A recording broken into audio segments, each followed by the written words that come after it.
Yarkina bana bani halicina Waye safiya dare sai rana Watarci na so da yi wa ma'aikina Yana musiri ka haskaka kirjina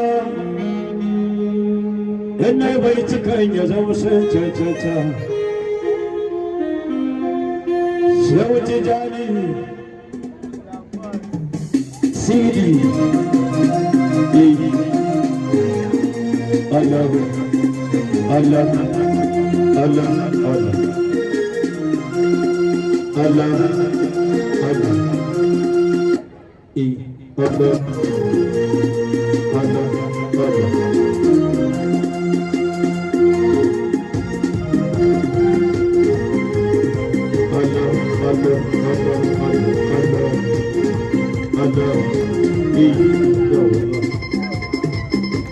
Sallallahu alaihi wasallam.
Kaje har gadin su sun koyi, kaje har gadin su sun yi gudun dila.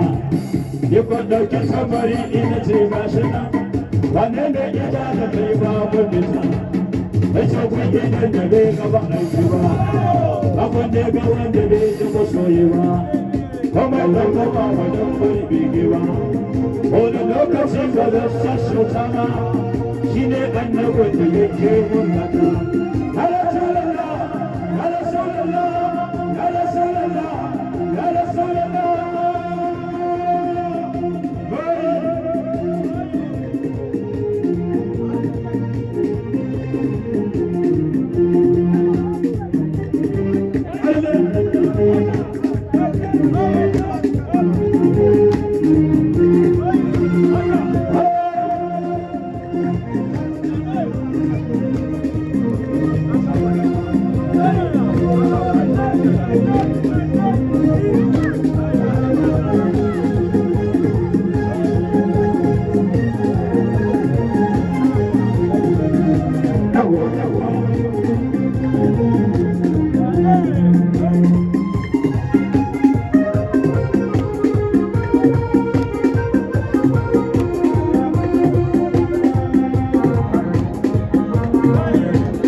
Komai tsawaka ba san bar bege ba, ko wani lokaci ba zan sassauta ba, shi ne ai labar da yake wa. Kallo ko ganshi shi ne babu, bayan da kuce da shi na hannu, ba sha tabuwa ina wani ba shi ba, ba ka so kashe su ko da ba ci da yin ya ba, kai bai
wanda zai kaya ba gajiya da ba, wanda ya sabo kwacin hutawa ba, abban fada ne da bai iya komai ba. Auna lafiya na hama na tuba, sani balarabe makullin bauta. Bai rabe, kowa bai rabe ne, annabi ne kawai balarabe. Yarabawa a ci gaba da yarabanci.